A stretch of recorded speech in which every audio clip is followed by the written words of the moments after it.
Hello, everyone. Good evening, or good morning, or good night. I don't know.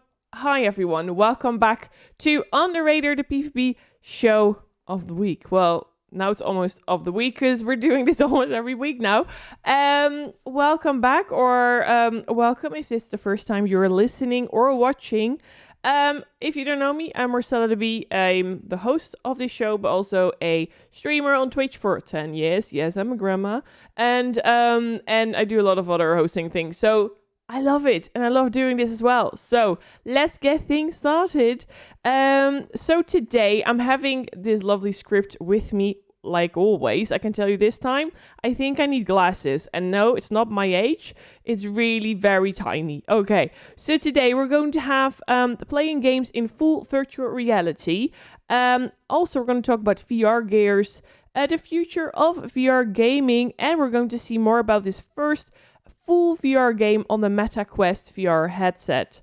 That's all new for me because I did tried a VR headset years ago, and I can tell you that was not perfect by the time. But also because I'm very quickly nauseous, so that's not helping. I think I went into space with that one. So I can't do this alone. You know that. I know that. So I'm going to introduce my guest of today.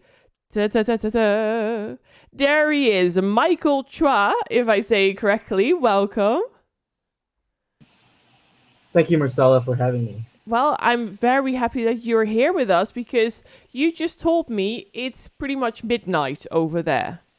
Yes, I'm in Shanghai and my daughter's asleep, but Oh. I'm glad to be here. Well, I'm super glad to have you here, and I do hope we're not waking her up. So I'm going to do a little introduction about you. So Michael Chua, you worked for 15 years across entertainment studios. He was previously the business development lead at Marvel Studios and Warner Bros. Interactive. He has worked on global franchises such as Marvel's The Avengers 1 and 2, Iron Man 3, Guardians of the Galaxy, Mad Max, Lego Jurassic Park, and Lego Dimensions. Since then, he has founded two studios, Arrowiz Games, a 60-man full-time team based in Shanghai, and Gamma Interactive, a 10-man full team based in Irvine, California. Wow, that is impressive. That is very impressive. And you're sitting there like, yeah, but it No, is impressive. it's thank you, Marcella. I mean, it's not without the grit, of course, and the challenges. I could even share, some of those with you and our audience over here. It actually like the current times is reminiscent of the 2007 2008 market crash. I graduated 2006. On a prior lifetime, actually, I was at Ameriprise Financial. I was a financial advisor, and because of the market crash there, it led me to entertainment. So that was my pivot and my segue into entertainment and media. Mm-hmm. I worked for MGM Studios, working for royalties and participations. So working for on Stargate Atlantis and paying out some of the participants there, talent, and then make my way to corporate. Fortunately, Lindsay Harding, who's now the UTA CFO, she actually recommended me to move to Marvel, Oh, and that was actually a very scary thought. yeah. Marvel at the time was it was not the Marvel we know today. It, Okay. it was definitely a challenging circumstance, and Iron Man 2 just came out. I was coming into around the home video when there were still Blu-ray and DVDs. Those were the popular times, and I went there, and I still remember that first week. It was I wanted to quit. It was Oh, a no.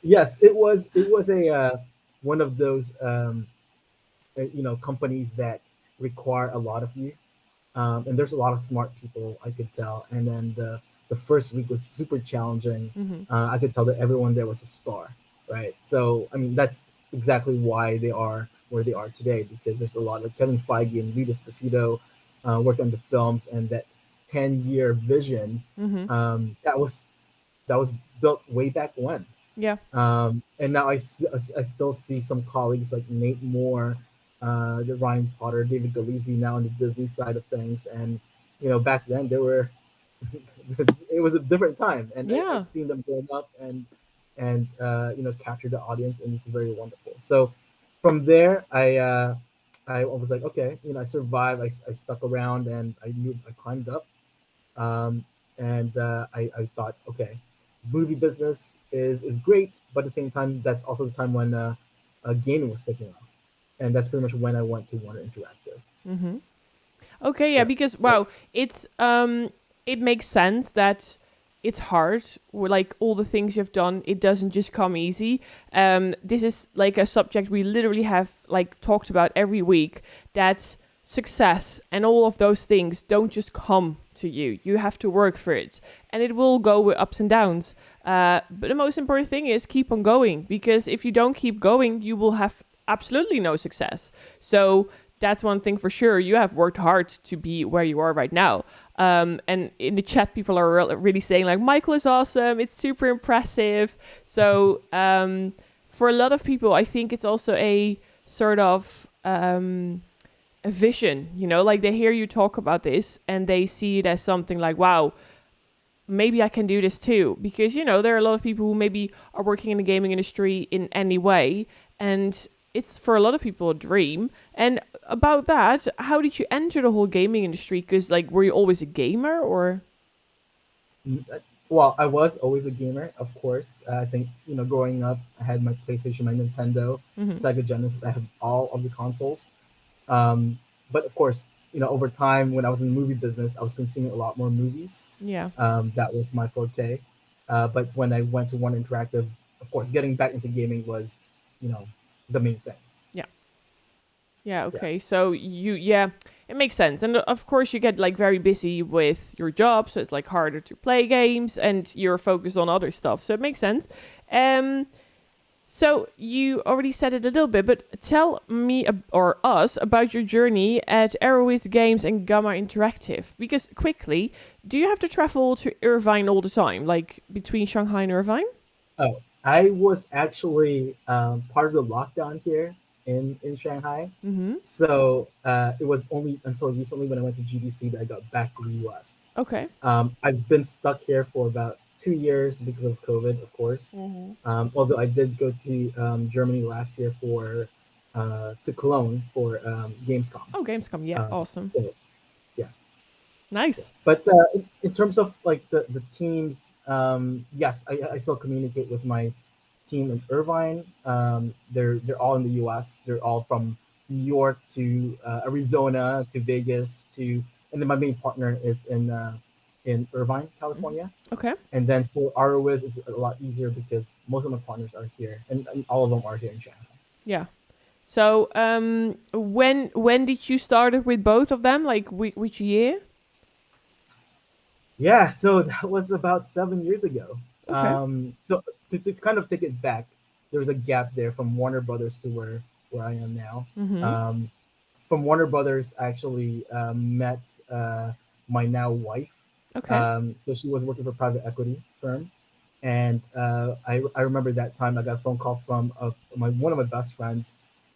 He went to Columbia for business school, and he called me. He's like, "Hey, you have to meet this person. He's a Columbia also student, MBA, and she was a partner of my wife." So I met with them, and I prepared this long analysis about movie business because they were doing private equity and more in the entertainment side of things, Mm-hmm. cross borders between China and also U.S. Um, and we talked about business for 5 minutes, and then it was all about personal stuff. Okay. So, anyways, um, I was there. I met with her. I later joined her in her firm at North Media Capital. There's a lot of acquisitions. We also brought some movies from Thailand and India to mainland China over here. Mm-hmm. So that was a growing business. And then the gap there was I found out my father passed away. Oh. And when my father passed away, and like you mentioned, Marcella, you go through ups and downs in life. You have to bear through challenges, right? Mm-hmm. That was a super challenging time for me. Of course. And I went back to Irvine, and I thought to myself, okay, what am I going to do next? Right. So I couldn't focus on private equity because it's a very demanding task, right? Mm-hmm. So I went to consulting for a bit, And but at the same time, I'm like, should I go back to entertainment or should I just do consulting? Consulting was, it pays for the food and it's a steady income. Yeah. It's still good money. Um, and that's pretty much when I founded Gamma Interactive with my partner now, Dave Katz. Okay. So Dave actually, he had a prior exit back in 2014 in the hardware components industry, and we started with mobile, Mm-hmm. and mobile wasn't it was a very challenging task to do Yeah. mobile games. It's you have to spend money not just in development but user acquisition. Mm-hmm. So we spent like tens of thousands of dollars just building our product, and then okay, we need to market it. We did very well actually in Southeast Asia. We funneled that money back, Mm-hmm. but at the same time, it wasn't enough. Right, the competition in mobile is very Oh, stiff. it's huge. Yeah. It's huge. Yeah. Yeah, it's very UA and live is cost a lot. Yep. So around that time, we were like, okay, what should we do now? Um, we actually started doing some work for hire, some for on actually some websites, mobile. We did something for school in the VR metaverse landscape. We did one for a Web3 website, so that one we actually done. Mm-hmm. And then we ventured into VR. VR actually found us. We feel like VR is a space where there's less competition, and we feel like that's kind of the entry point for a lot of developers, Yeah. especially now. Back in 2017, 2016, I think you mentioned, when you're opening that you didn't like the experience because it gives you headaches. Yeah. It's very bulky, I right? know Like this. Yeah. so a lot of people hated VR, Yeah. but now with the devices becoming more lightweight, the frame rate is where it should be with lidar, and the camera and the sensors are much better. Mm-hmm. I think it's in a good spot. Of course, we want to take it further, but Yeah. Obviously, but that's that's something that comes, by doing things, making it. that's right. Yeah. Yeah. So it also involves the content, like making the right content for the world to see. I think that's comes hand in hand. Yeah. So that was Gamma. Arrowiz I met through my wife. Mm-hmm. Um, so Horace Shang and the CEO and Justice Liu, they work for CCP Games. They work on Eve Online. I don't know if our viewers know about Eve Online, but it's probably the third, most profitable uh, MMO in the Yeah. world, Definitely globally. heard of it, and I think I maybe even played it because I was a very big RPG fan overall. So, yeah. Right, right. So my partner Horace, he grew the team from 1 to Mm-hmm. 160. He was pretty much the GM for the China side of things. Which is very impressive. He left CCP Games. He went to Take Two. He answered to the GM in Singapore, and then he's like, okay, forget it. After like 1 year spending there, he pretty much ventured and started Arrowiz Games. Okay. So I later joined him, and I'm pretty much like the business development, more like the overseas partner, because I do a lot of the global side. So Yeah. anything from Asia or outside of China, Japan, um, we have partners in Japan, we have Mm-hmm. partners in Europe and North America. I pretty much handle. So you're like super busy with juggling it all.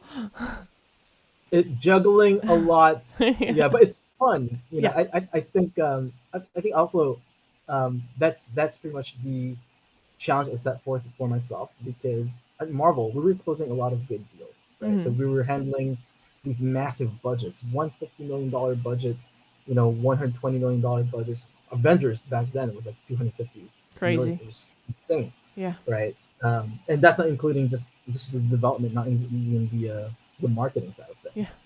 And I'm like, okay, if I could do it for big companies, why cannot I do it for myself? True. So when I did venture out, um, fortunately, I kind of found the right way to pitch. Working on a smaller team versus like, you have a much bigger team and like help. Mm-hmm. You have to be very, on the run. It's very grimy, but it's fun Yeah. because you get to like set your own standards. So through that, proud to say that like with Arrowiz, we are venture backed. We're also invested by Tencent. Mm-hmm. On the Gamma side, we're going through our latest round right now, actually, but we didn't have to raise any capital before. It was all through work for hire, Yeah. and a first party also came in to support our latest product. Okay. Well, better. I mean, otherwise it's really hard because first you have to get the whole capital together and then get things started. That's the challenge, right? Mm. Like the money. If you have a vision or a product, like how do you put that out to market? Oh yeah. And Like and that's the problem always. Like I sometimes have these ideas and I'm like, yeah, that's great, but I don't have the money to even start it. Like it's so hard because most of the people, there are so many people with great ideas, but they can't do it. Like they can't really get things going because getting that money, that is a hard one. yeah, actually, Marcella, it's funny you mentioned this. I'm actually putting a Udemy course soon. It's probably going to be probably in later in the year or maybe early next year. Mm-hmm. We're putting kind of like step by step guide how to build like a GDD, how to build your pitch deck with game pillars, Mm-hmm. how to talk to publishers, how to kind of gate your funding Yeah. because there's multiple resources out there, and there's a certain way to kind of pitch to each one, Mm-hmm. right? So like right now, we're knocking into like Web3 and potential partners, Yeah. and there's a certain way to kind of talk to them, right? It's something I'm still trying to get used to. Mm-hmm. So, but with publishers, with VCs, I've been accustomed to it. I could knock down the pitch in like, 1 minute, 5 minutes, what have you. But there's a certain way, right? Yeah. And how do you build a data room? How do you build a data room with your financials, looking into comparables? How do you even know how much money to ask? Mm-hmm. I mean, there's a lot of questions that like need to be solved. And to your point, Marcella, if you have any ideas, it's also challenging when you're on your own with those ideas. Yeah. It's I find it much easier because I'm more on the business side of things. Mm-hmm. If I have someone that's very technical oriented right next to me. So Yeah. in my two ventures, there's always one person who has like either a CS background or engineering background Mm-hmm. because they could tell me, oh, this is feasible or this is not feasible. Yeah. Going to check another question because you have worked on global franchises such as Marvel's Avengers 1 and 2, Iron Man 3, Guardians of the Galaxy, Mad Max, Lego Jurassic Park, and Lego Dimensions. So tell us a bit about your experience working with such great names. I mean, just maybe like one huge thing that you think, okay, I will never forget that, or maybe one like, oh, that was the worst. Like, what happened or something. I think Avengers was the best experience. Okay. So around that time, Iron Man 2 came out. We then went to Thor. Thor actually had a good ROI. Mm-hmm.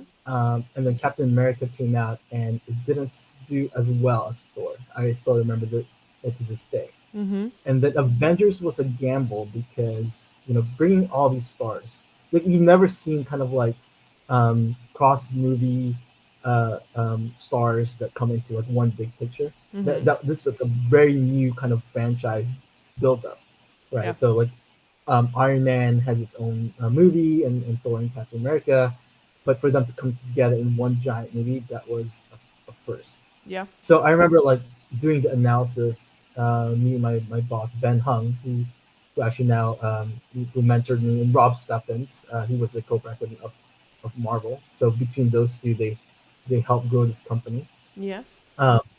And we had a very conservative estimate for Avengers, and then it came out. So I'm like, okay, we're probably gonna hit our target. I went to bed, and the next day I was just checking the numbers, Mm-hmm. and it was stellar. It's like we've never seen that much money come out, and versus until Avatar. Avatar was pretty much the Yeah. benchmark of Yeah. a lot of companies, right? So, but for it to do, I think it was like $1.5 billion global was uncanny. And I still remember to this day that kind of feeling and being part of that journey was amazing. Oh, I can imagine. I think everyone who has worked hard for something, and if you see it's going that well, it's it's such a boost. It makes you so happy, and it gives you enough energy for the next part as well. So Yeah, okay, yeah, yeah. That was the train that kind of started everything going, right? yeah, Because if that didn't do well, like Iron Man 3 was coming out next, um, and then we had Ant-Man on the pipeline, mm, and they had like this lineup of big things. So the way I want to say that this is one key takeaway that I've learned, especially working with Marvel. I mean, there's a lot of guys that are superstars at Marvel, yeah, and they're now like executives at their own right. So I would say Andrea is now the chief revenue officer at Amber. TQ Jefferson, he's now at Servios being the chief product officer. mm-hmm. Sean Heron, he's now the chief business officer at Gearbox. Like a lot of these folks I've worked with, they're either like VP or like some middle executive, Mm-hmm. middle management, Yep, and now at their own right, they're like leading the charge, and they're using the same Marvel play. yep. Um, they look at things not just like for next year, they're planning things in like 5 years in advance, and I think that's one thing I've grown to love because they look at everything more like Doctor Strange. Like they look at all the possibilities, and Yeah. I like it. Yeah, that's not good. So I just got distracted because someone followed me and my lights are automatically connected to that. So it was all disco going here. Uh, thank you, guys. So what type of games are you working on right now, currently? Sure. So I have two teams. One is more VR focused. So with Gamma Interactive, we're working on VR FPS, but it's also cross-platform between VR and flat screen. Mm-hmm. So it's a shooter.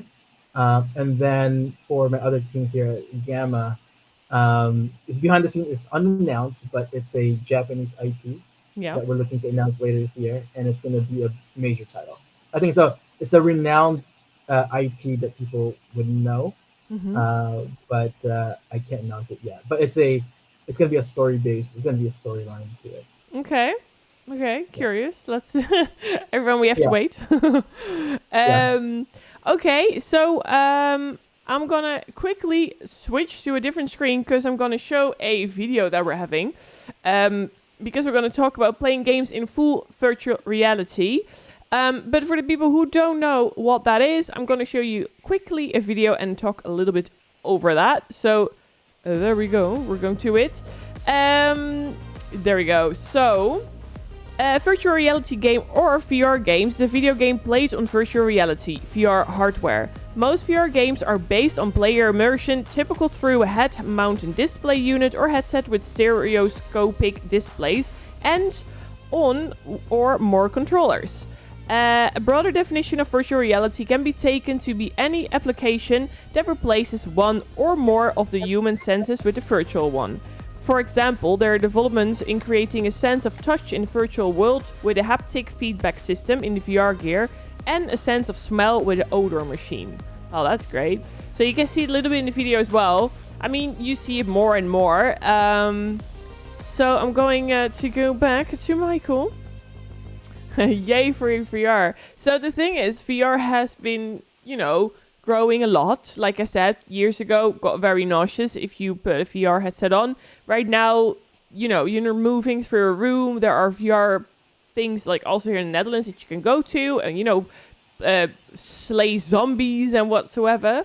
So that's super, super awesome. So according to you, how can VR transform the gaming industry? I think it can transform a lot of industries. So on the gaming side, I think gaming is very ubiquitous. I look into VR more like when iPhone came out. Mm-hmm. So I imagine when I was in college, right? Yeah. BlackBerry was a hot thing with iPad. I don't know if people remember HP's iPad. It was kind of like a pre-iPhone era. Yeah. So, and before then, you had Razer, you had like flip phones, right? Like Mm. Motorola, you have Nokia. So I look into hardware evolution, Yeah. and and at the same time, I'll look into okay, what do these things need? They need content. So gaming actually is paired with hardware for installs, right? So when App Store came out and paired with iPhone, with Angry Birds and Flappy Bird and all these cool stuff. That's pretty much the proliferation of iPhones. Yeah. So VR is the same way. Um, with Meta, with Pico, with PlayStation VR, they're all looking for content, and Yeah. of course, and next month when the World Developers Conference for Apple, they're supposed to quote unquote announce their own device as well. Yeah. So yeah, I think it's gonna revolutionize gaming because it's gonna be more immersion, right? So the smell though, it's not quite there yet. No. Uh, yes, you get a lot of the haptics, you get a lot of sensors, and there's a lot of lenses and cameras to kind of see where you're at. Mm-hmm. It's not like you're tethered and plugged into a computer. I mean, you have untethered hardware now, which is great. The Mm-hmm. framework is amazing, but for that full Ready Player One immersion, we're not there yet. I think No. probably the most powerful one is PlayStation VR, Mm-hmm. with your PSVR 2. But at the same time, I think if you have a Meta Quest and a Pico device, I mean those are also works just as fine. Yeah. I mean, we were talking about games, obviously, but today I saw on TikTok like a video of a woman who was one of the first, at least in the Netherlands, who she gave birth when she was wearing a VR Oh my god! goggles. Yeah. So she said you could see a sea, and it made her so much more. It made her easier to go through birth. And it's crazy that can do, because your brain just gets so many sense. Like, you really do think you're all or where you see at that moment. The same with gaming. Like, I think some people, if they have to slay zombies, they are really scared because they are thinking it's real. So I am very excited about the future if it comes to gaming, if it comes to a lot of things, because a lot of things are in VR right now. So definitely for you, the whole VR thing for gaming is, of course, something that is very important.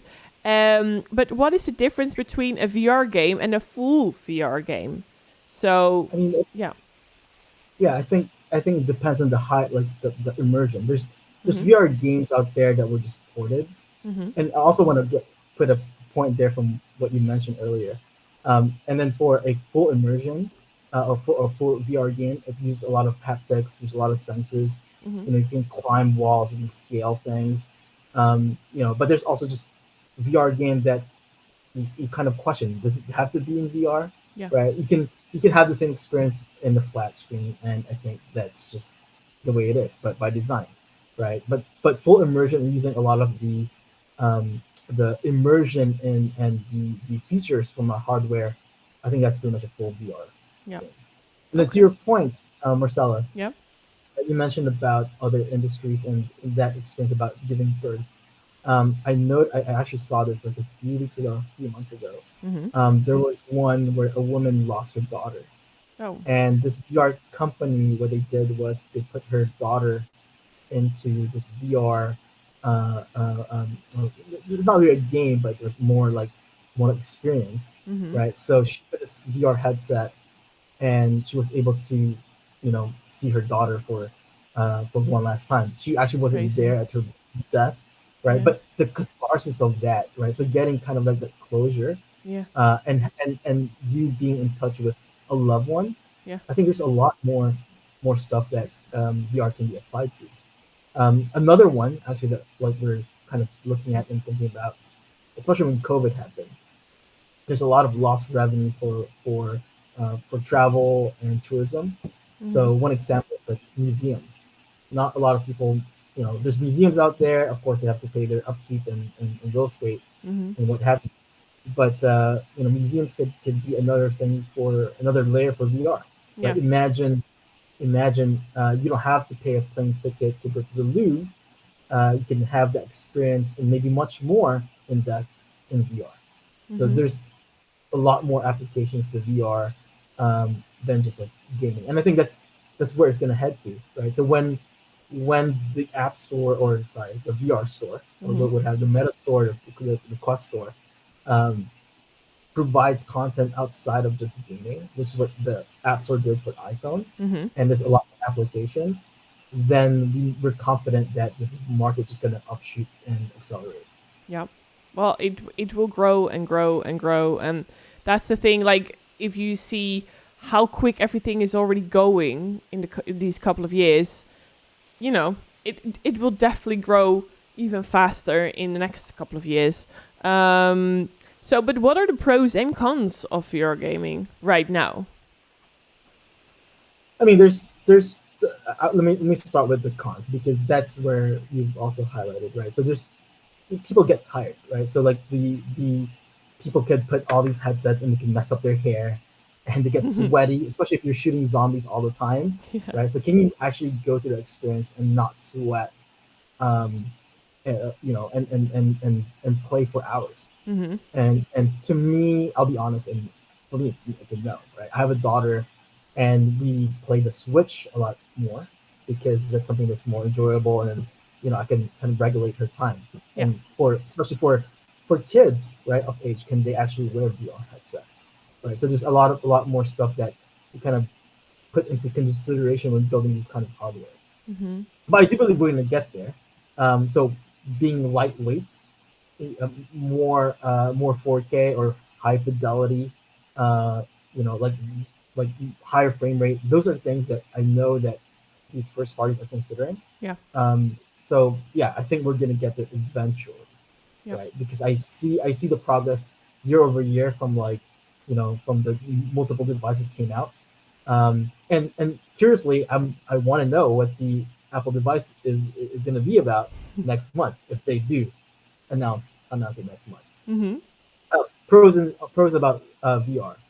I would say immersion. So you can have like Horizon Zero Dawn on the PlayStation and play that, but in a flat screen. But for you to actually play it on VR, like doing that bow and arrow on VR feels real, Yeah. right? And you scaling mountains and hunting feels very, very real. So there's a lot of things that you could do in VR that really takes you, immerses you into the environment Mm-hmm. that you can't into a flat screen. Yeah. So if you can expand on that, yeah, and that Ready Player One type of experience might be there someday, but we'll see. We'll see. Well, I do have a question about the latest. So, um, okay, and what are the challenges you have faced while building a VR game? I think the main challenge at the moment is that there's not a lot of like publishers Mm-hmm. for it. So like if you think about mobile and consoles, Mm-hmm. these are very mature business, right? So VR is still very nascent. Mm-hmm. So and it has to be attractive also for investors and publishers, right? Yeah. So VR installs last year, I think it hit like 28 million, and Yeah. I think in the next 2 years, this year, next year, it's gonna add another 20. But obviously, like there's an X factor here. When Apple comes in, they obliterate the market and they outsell their competition, right? So Mm-hmm. we don't know. Yeah. Um, but so that's the main challenge. I would say that getting supporters in for VR, um, but that's also the problem because a lot of investors, a lot of VCs, they want to see, Mm-hmm. right? And they're trying to time the market. That's the main thing. They want to see if like now is the time to invest and when things will just accelerate. And I do feel like the time is now. Yeah. Um, but that's also the challenge. Currently, the market is not so hot everywhere and No. globally. There's banks are crashing. There's a lot of things are happening. Political stuff, obviously. Yeah. So it's not a good time, but also the time. And I harken back to that time about my journey when I went from Ameriprise 2008 market crash with real estate to now where I feel like things are happening about the same time. I think now it's also the time to be bullish and be aggressive. Yeah. So, even though there's challenges, I think working around those challenges at this time, it will be, I think, for the long term benefit. Okay. Well, that was absolutely clear for everyone, I guess. So that's perfect. Okay, so I do want to go to community questions because I saw someone in the chat asking, Michael, which game you played have you put the most playing hours in? Just curious. Oh, right now, I'm playing with my daughter with Super Mario Odyssey. So A yeah, lot so of hours. that's yeah. So I spent some time, less than an hour, although my wife's gonna get mad if it's more than that, with her. And then that's another list, of course, is Zelda, because I'm gonna let's pick up the next Zelda game Yeah. very soon. Yeah. Okay, well, if there's anyone else who has a question for Michael in the chat, please let me know so I can ask it. Then we go directly to the next subject, VR gears. VR gaming requires you to own some gears. Can you tell us about the kind of gears one has to own to be able to play a VR game? Yeah, so there's a lot in the market right now, so options, right? So there's the Rift, obviously or HTC Vive that connects with your Steam account, Mm-hmm. and you can experience that. I think that's probably the most powerful because Steam has the highest fidelity. Yeah. But there are also other options, like the Quest 2 is the most popular. Mm-hmm. Actually, the Quest 2 was on par in terms of sales with PlayStation 5 during the COVID time period. Mm-hmm. So that was a very popular option. And now Pico devices are especially in Europe. They're not there yet in North America. I think they have I don't plans know it, to be honest. Like, what is it? what's a Pico? Yeah, I have not heard of it. Oh, it's similar to Meta Quest. So Okay. it's similar to a VR device. Yeah. And I think the company's based in France, developed in France. They got bought up by ByteDance. Mm-hmm. And that's another. Europe is their current market, and also Asia is their market. Okay. But they're not there in America. So that's another option for you to buy. In terms of price points for these ones, I think you're pretty much hitting the same price points as PlayStation 5 or Xbox Series X, so between 400 to 550. Mm-hmm. So I think you're still getting the value for your buck. Obviously, the PlayStation VR 2 is probably the more expensive version because it has got the highest fidelity, and that's still connected with your PS5 device. Yeah. Yeah, okay. And if you're not into VR, but you are well, I might want to try it, which one would you say or recommend in that matter? Yeah, I would actually say and recommend not to buy one. Okay. But there's one that snap into your phone. Yeah. Right. So there's some options like Samsung devices that used to snap to your phone, and that could be your VR headset. Okay. But what I would recommend nowadays is to go out there and go to VR rooms. I don't know if that's prevalent in Europe, but there's a bunch. Oh, here in the Netherlands, we have a lot of these VR rooms together with arcade, or you can do mini golf or whatsoever, and they have always a VR room as well now. Yeah, like a VR escape room. VR there's VR Star Wars and stuff like that. And next to Disney. So I would recommend you to go there, try it out, and see if you enjoy it and you like it. Then commit to one of the devices. Mm-hmm. Yeah, so you won't know if you like it and you enjoy it until you really try and really immerse yourself there. So I would recommend you to go and pay a few bucks, go to a VR escape room, see if it gives you a headache, if you can withstand it, and fun. And then also try different genres, right? So don't just do one. Don't just do a first-person shooter. And there's plenty of other games out there that's not that, right? So Among Us is a very community-based kind of team spirited, very fun, lighthearted type of gameplay that has been popular for the past 6 months in the VR community. So I think there's other genres out there that you could find fun. Okay, well, it's a good tip indeed. So people go to a VR room anywhere near and try it out there first before you buy, and never use it because you get a headache or you feel very sick. And if a person doesn't, I kind of asked this, how they can join experience at low level entry. We kind of talked about it because you say, go to a VR room, try it out there, go from there. So, yeah. All right. So then the next subject, future of VR gaming. So how do you see the future of VR gaming in 10 years? Is it going to be a Ready Player One? And will we suit up for every VR playground? Or are we going to lose all the gears and headsets for a smoother VR gaming experience? I think we would get there. Now, what's actually very interesting is it's not just VR that is accelerating, but also AI. Like I was watching a few minutes of the Sam Altman, the ChatGPT founder's testimony in front of Congress, in front of the Senate, Mm. right? And he just pretty much said that like the development in technology and policies and legislation cannot catch up. Legislation cannot catch up to Yeah. technology. And I do think, and even now, especially with my team over here at Arrowiz, we're looking to how we can leverage AI to minimize costs. It's not really to completely eliminate or cut costs, but to minimize them. And for Yeah. some reason, like you don't have to have a mid-journey account, or there's other ones where it will help you with the translation, localization, voiceover, right? There are ways to kind of minimize the cost. So if you minimize costs in certain areas, or even your LQA, or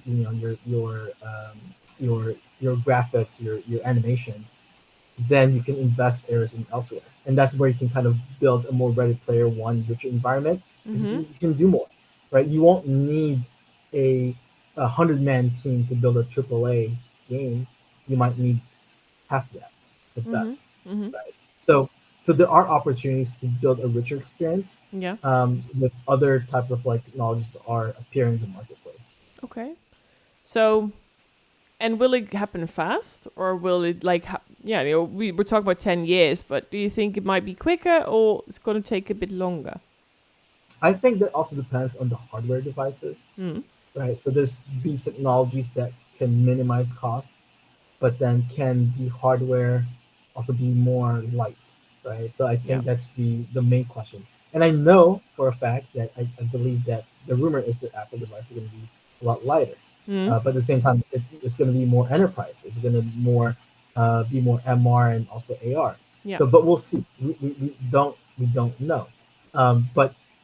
But if VR expands to other industries, and there's Mm-hmm. many. I mean, here alone, I'm talking to other non-gaming centric businesses that want to get into VR, from hospitals to towns that want to build their own metaverse. Yeah. There's a lot of other applications um, that VR can be accompanied with, Mm-hmm. and if there's a lot of big need and there's going to be bigger installs, obviously, like these first parties going to invest more money in making the hardware a lot better. Yeah.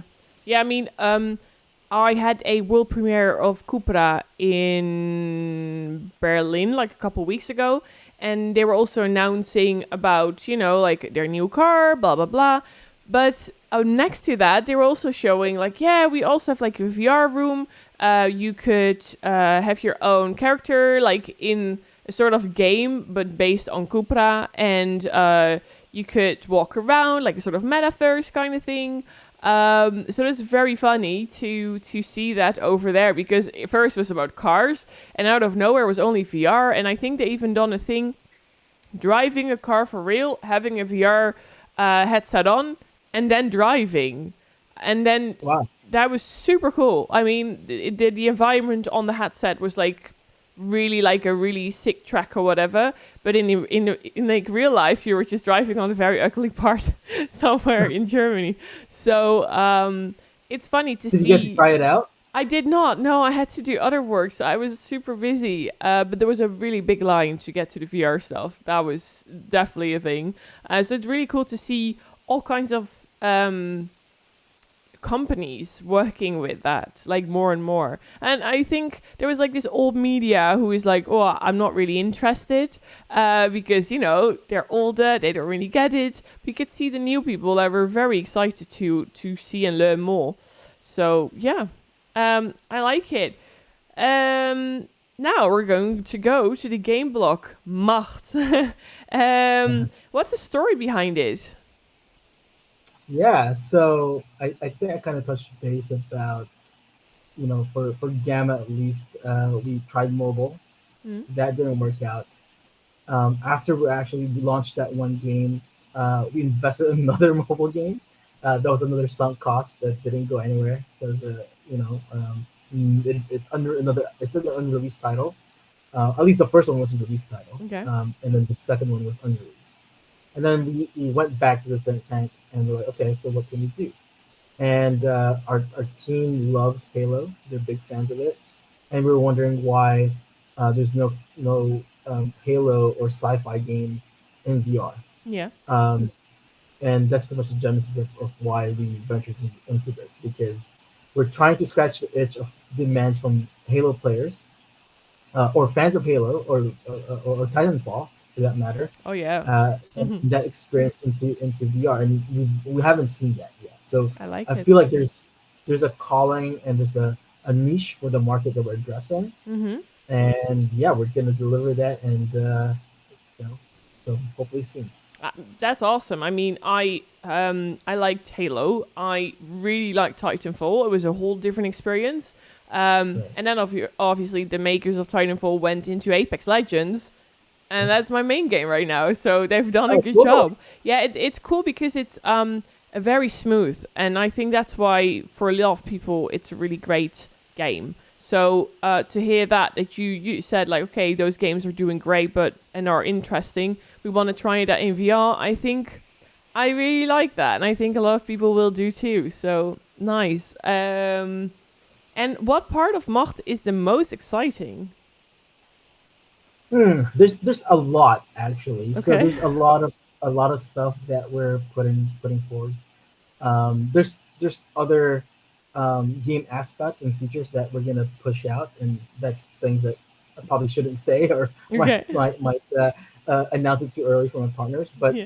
at the same time, I think the feel of that kind of Halo sci-fi in VR. Mhm. You mentioned that you're a big fan of Apex, so teammates and my colleagues, they've been modding on Onward, they've been modding on other games, so they are big fans of any type of FPS out there. You name it FPS, they've played it, Yeah. whether it's a VR game or non VR game. My team members have played it, so I think we're coming up with the strong features of um, VR FPS, and also we're also putting vehicle combat. I think that's something that nobody has really found a secret sauce. So we're proud to say that like our vehicle balancing and putting that in VR, and for people not to throw up because it could get woozy if you ride a vehicle and you're going everywhere. There's a bumpy ride, right? So Yeah. for that in VR, for it to be a smooth experience, Mhm. we have that also. Okay. Now we're going to watch to a trailer right now. I'm gonna click on it, and it should be playing directly. Yeah, the following footage from Macht vertical side. Oh, that was very quick. Okay. We're gonna put it a bit louder. So we're seeing here some gameplay, I think.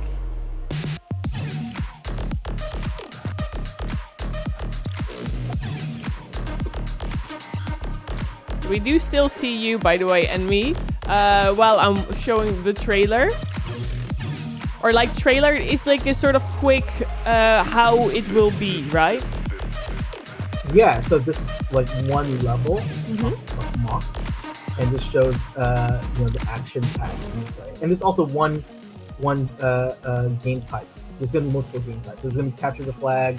There's gonna be almost like search and destroy, 1v1, deathmatch, of course. Yep. So yeah, this is pretty much a pre-alpha Mm-hmm. version of Macht, um, and there's gonna be more.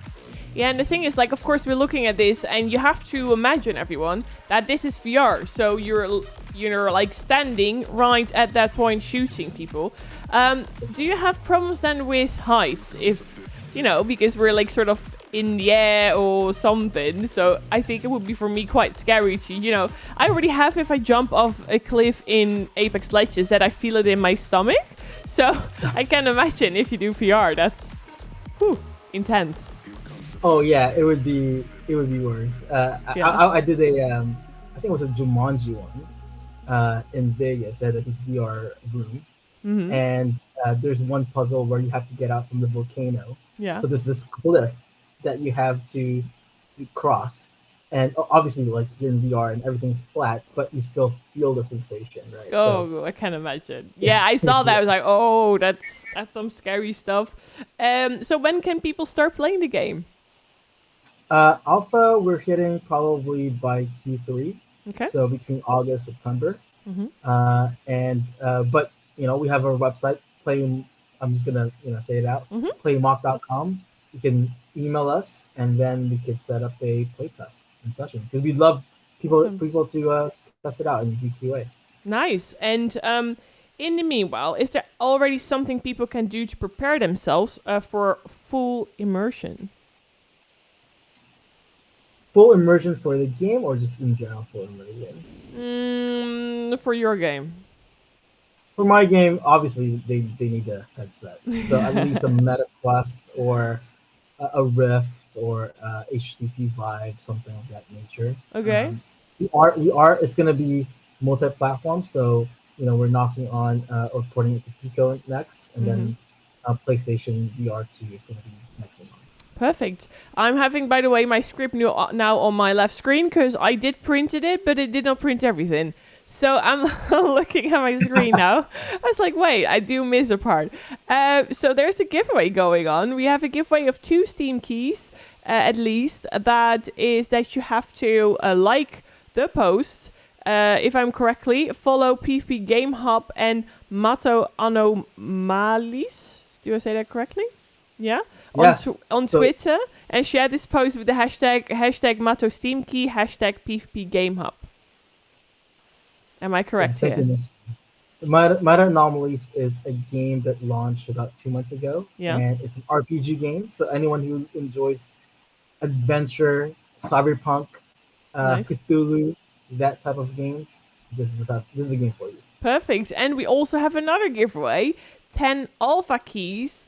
So you have to also, there's another post there. They have to like, you have to follow PvPGameHub on Twitter and share one of the posts about this live show with the hashtag Macht alpha key and hashtag PvPGameHub.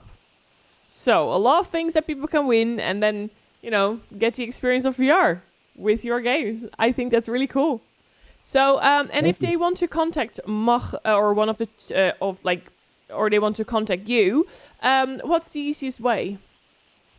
I have 2 emails actually. So uh for Mocked, it's m.chua m.chua at gamma, that's with 2 M's, interactive.com. And Okay, then for Meta Anomalies, it's simple. Michael, my first name, at Arrowiz, with an arrow, ARROWIZ.com. okay. So I hope people heard it, and if not, then you can always check with PvP, and we might can give it to you as well. So with that said, I want to thank you for being a guest here. What time is it now for you? It is, oh God, it's 1 a.m. Oh my god! So you're going to hit the bed, check on your daughter, Yes. go to bed because you're probably super busy. So a good sleep is very very important. Thank you so much for being a guest here. I have a lot of respect for you, and I hope that you keep on going with all the things you're doing. And hopefully we will hear more of you. Thank you for having me, Marcella. Thank you. No problem. Have a great night sleeping. Bye bye, Michael. Bye bye. And with that said, you have to see my face again. Sorry, everyone. But this was already a show 1 hour later, and it was very, very lovely to have Michael in the show. To hear all of this, like how much you have done, that is very impressive. And also, always really a pleasure to see people having such love into gaming and also into films in that matter. The topic for our next show will be announced later this week, so I cannot tell you that yet. But keep an eye out on our Twitter and everywhere where we are active. So later this week, today's episode will be available on YouTube and podcast platforms like Spotify and Amazon and Apple Music. So thank you all for watching. I really hope you had a lovely evening as well. time for dinner again, because that's how it always goes. We have the show and we get some dinner, and then it's video games for myself. Yay!